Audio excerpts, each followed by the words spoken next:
Good morning, everyone. How are you? Everything here is going great, spectacularly, in fact. And I will tell you for why. So, well, duh, of course I want to tell you. That's why I'm here. That's why I'm doing this, so I can talk about things. So, we had a conundrum to solve. We are going to Colombia. We're going to Medellin in a couple of weeks. And his friends down in Colombia have never had key lime pie. And of course, I'm getting pretty good at making it. I've tried many different recipes that I've seen on the internet, but there's this one that's really stuck with me that's really, it seems like each time it's getting better and better each time I make it. They requested that I make it for them when we go down there, so that should be fun. I can't wait to go down there to work. The place that we're staying doesn't have an oven. And the place where his friends live do not have an oven. So we had to figure out a way to bake the graham cracker crust because it's gotta do a stint through the oven in order to firm up. And then there's a stint where the entire pie have to go into the oven to firm itself up because the filling is basically pudding, and the heat will firm it up just a little bit to make it easier to cut and hold its shape and all of that. So he said, well, they have an air fryer. And I'm like, okay, well, let's see what happens. And last night I made this pie, and I'm going to give you a brief overview of the steps that I took and where it basically ended up to this point. Because we have a very limited space to work with. Normal pie plate, while it is 9 inches, you have to account for the lip. So we're basically looking at 9.5 inches here. The workspace we have to work with in here, in this particular air fryer, is 9 3/4 inches workable space. So we count for the overlap here. It's not going to quite fit. See, we're kind of off kilter, off center, off the mark here. And no amount is going to get it to be safe. Now this is an 8.5. So this has got an 8.5 inches, and its overall length is around 9 1/3 inches. So this will fit perfectly. So that is what we're going to use as our pie delivery device. So I've got this over here. We've got this melted. Oh, melted all nice and foamy. Very good. All right, I think we've got exactly what we're looking for. Good. So I'm going to pack this in here, and I found my AeroPress funnel. It's been lost forever, and I found it in the back of the cabinet. It fits perfectly, so I can just kind of do that to the brown sugar. Look at that. That worked great. And I'm going to pulse and add the butter.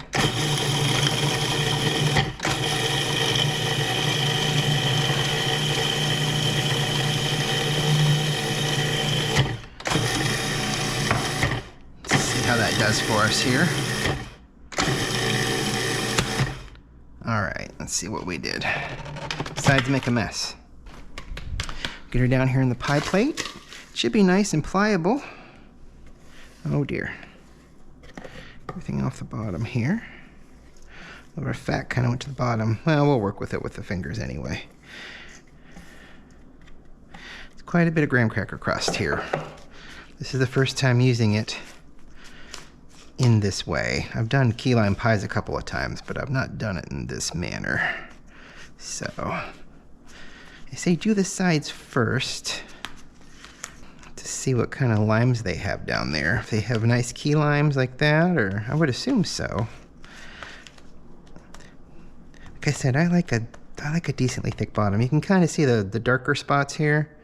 Unfortunately, some of the butter kind of settled to the bottom, so I probably should have pulsed the brown sugar and then put everything in a bowl and then did the butter by hand that way, but everything's sticking really well. I like a really powdery crust. I guess powdery is the word. I don't like thick, big bouldery chunks in there. I think it's nice this way. Grab my glass here.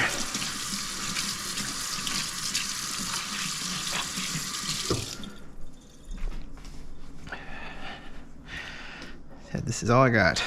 I don't have anything it's funny. I got a lot of glasses. None of them are flat bottom. They're all flared or something to that effect.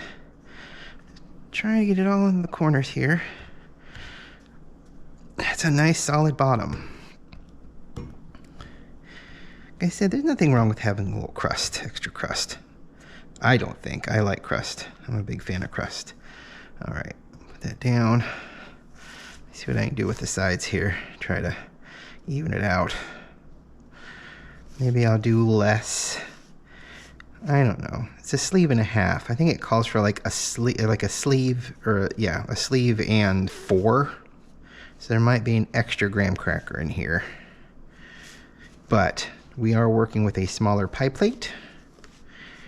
There's a big hunk of crust right there, and we are working with a smaller pie plate. I mean, we're talking like 1/2 inches here. It'll be fun to see if this works in the air fryer. So this was supposed to be, I need to heat this up, so it's gonna get loud. 5 minutes, we're gonna bake. I want 5 minutes, and then I want 375. So we're gonna let it heat up. I'm gonna move my limes from the back here so they don't get cooked. Okay, we're at the 2-minute mark, and like I said, normally you want 10 minutes for this thing baking. It's been in there for 5, and I want you to take a look at this. We've got a lot of browning going on, which is exactly what we want because we want this set. And it feels pretty set, but we'll let it go another 2 minutes here. But it is browning properly, so that's really good. It's just, everything's really compact. The air hits everything. It all recirculates. It's just in there in its own juices, basically, you know, its own thing, just cooking. Whereas in here, you know, you got a lot of air movement, a lot of things that collect heat, you know, that kind of thing. This just basically holds the heat. Whereas this, you know, the heat kind of dissipates all the way around, and you know, there's certain places where it can get out and whatnot. So there's a fan in the back there that regulates everything. So this may be a little bit more of an efficient way of doing it. And like I said, it's only been in there for like 3 minutes, now 4 minutes. Yeah, we got 59 seconds. So we're gonna let this go the entire way. And then we're gonna figure out how to fish it out of there.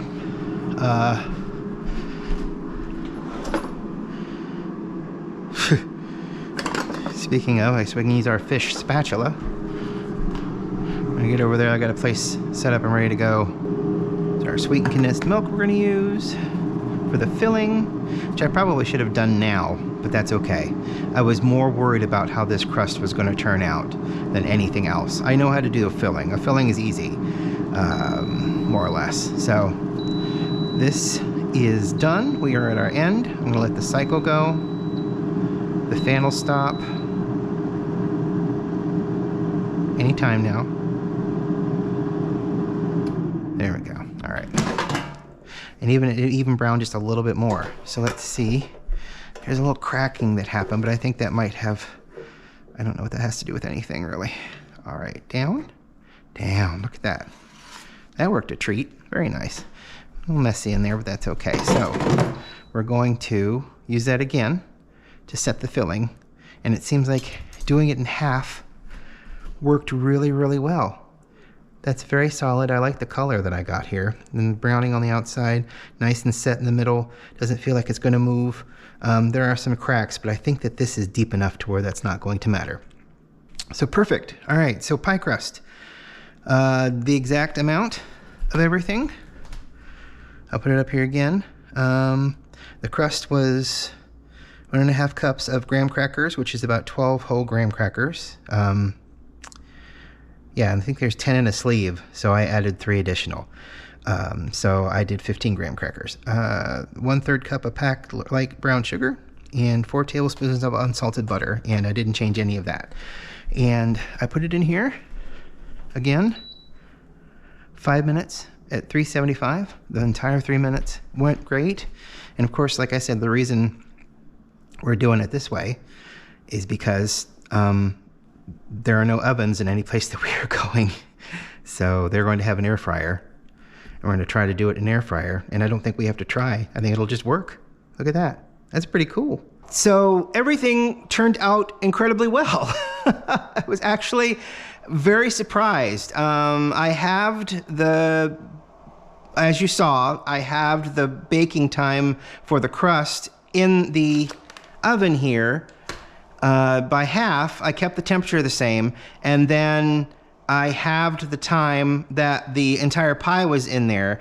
And boy, wasn't that a tedious thing to get it out of this this bucket, basically. I mean, the conundrum was, we have a 9.5-inch pie plate, or, you know, baking tin, basically, but because of the lip, it wouldn't fit in here. So we went out searching and found one that was 8 inches with not as much of an overhang. Maybe about, I mean, it's an inch, but the overhang wasn't as bad. And it was able to fit in there just fine. And now we've got our final product here. And let's do the thing with this. Look how thick that is. And that's, I used the exact same recipe on the website that I will link below, and I'll put in, you know, I'll put in periodically, of course, in the comments as well. But it's the exact same amount. It's a little bit more graham crackers than, I think, like 1 or 2 sheets more of graham crackers than normal. So we've got this really nice thick crust that I really enjoy. And then the pie filled itself all the way up to the top, so it's really thick, and it is so that hefty, that very hefty. But look, it's just glistening and shiny, and it cooled in there for 3 hours, and then we, you know, tasted it. That's both of us getting a piece. So, and it was amazing, absolutely fantastic. I think this is the best one that I've made yet. So yeah, if you have very limited space and only have a air fryer, if it's got a bake setting on it and it's got a nice deep and wide square area in there, you can make an 8-inch pie crust. I would almost bet you could like do an apple pie or a cherry pie and get your filling in there and then just have it go for a small amount of time.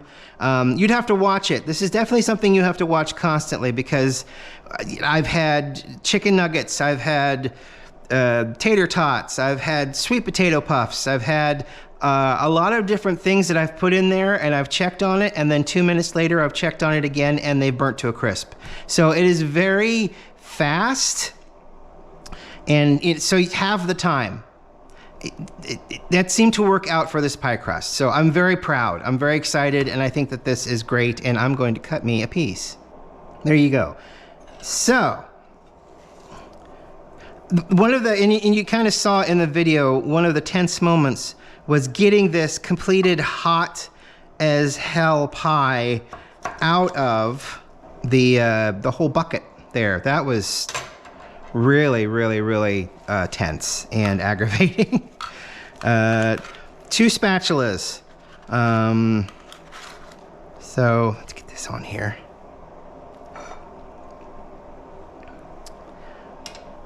That's way too big, to be honest. Look at all the the thickness here.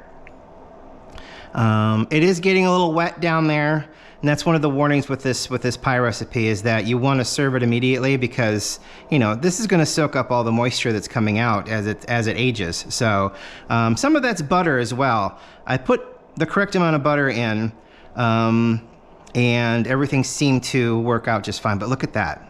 That's a wonderful color. The only thing that I didn't do, and that's my fault, I picked up these key limes, but I didn't pick up an actual lime, which was my fault, because I needed to zest it, so there would be little streaks of green in here for zesting. But I don't know if I should have this before coffee or during coffee, or how about all? Oh. 2 cans of sweetened condensed milk. Oh, it's just lip smacking. You get the wonderful tartness of actual key limes. I mean, regular limes are tart. There's just something about how, I mean, it's just the exoticness about a key lime. And key limes aren't that exotic, you know? They're just neat, and you don't see them very often, hence, you know, exotic. But you get a really nice tartness from the fresh key limes. The Greek yogurt adds a nice little zestiness to it. And then I like a nice thick graham cracker crust. Oh. All right, I'm gonna put this back. The pie tin itself, though, fit perfectly in this thing, as you saw, and it came out interestingly. Okay, so our water's almost done. I picked the toffee treasure.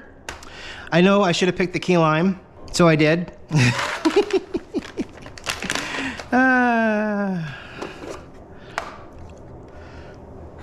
The trickery. If only I could get things like to stop in the exact place I want them to stop and come back in the exact, I mean, if only magic really existed. This might be weird, but I'm all about that, so. Key lime chaos with a wonderful key lime pie. Going through the Chemex. Runs so much better since I cleaned it out. This is gonna be interesting. I'm pretty excited. Key lime pie. I've never done the key lime pie with the key lime chaos. This is a first for me, so it's gonna be a lot of fun. All right, we'll zero that out. I'll go get my water. We're draining really fast. I got key lime everywhere. Hang on. Nope. Oh. It was really hard not to eat the bowl when I made it all up. Bed's not gonna be as flat as I would like, but that's okay. Yeah, boy, I may want to take that back down to a 20. Just do middle of the road. Maybe that'll be the best thing, because there are lots of big chunks in there. I don't know if I'm happy with that anymore. I seemed happy with it last week, but I don't think the chunks were that big, were they? It's okay. I'm sure it will be fine. It's been fine for a while. I'm sure it'll be fine today. Except wow, that's really, there's a big cavitation right there, isn't there? That is annoying. I swirled it, I stirred it, and it still did that thing. Well, that's all right. It's not that huge of a deal. I keep saying that, and it's an honest truth, but sometimes you gotta just remind yourself, it's not that big of a deal. It's gonna be okay. It's not that big of a deal. It's gonna be okay. You know, and something as small as this, it's not that big of a deal. It's going to be okay. You know? Dishwashers, putting dishes in, it's not that big of a deal. It's going to be okay. You know? I'm not going to tell you how you should react to things. I'm just going to tell you how I'm going to react to them. And my reaction to this is, it's okay. It's going to be fine. It's not that big a deal. And you just repeat that, you know, a lot. I see you. I will say that does seem a little, well, it's not that bad. I was going to say it's a little lighter, but I think that there's just not that much coffee at the bottom. I only did 400 grams of water rather than the 500 that I kind of like to do. So, how's that for a lovely shot?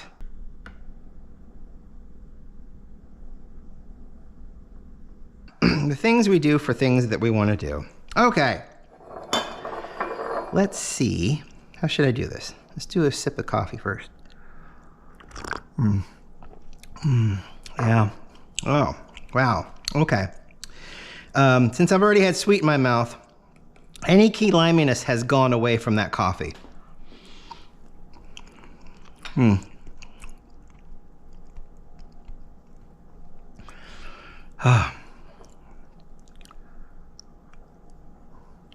Now that is how you should drink coffee. No wonder so many people do pie and coffee. Oh, you really need a nice sweet and tart pie like this. And that's breakfast. Thank you for watching. Thank you for putting up with me. I really appreciate it. Tune in tomorrow and we'll see what we talk about. I don't plan anything ahead of time. This is all just going, you know, this is just going. And I think the spontaneity makes it a lot more fun than trying to play. I mean, Dean Martin had it right, man. Put in my contract that if you want me to do a special, I don't see any of it. Just give me the script when I get there. Give me some cue cards, and you know what? The spontaneity, people will be peeing their pants in the both at home and in the audience, and it did, and it happened every time. Dean Martin had it right, man. And for any of you young kids, look up a Dean Martin variety show where he does skits. Apparently, he wasn't there for any of the rehearsals, and it's all off the cuff, and you can kind of tell. But the funniest moments are the unscripted ones.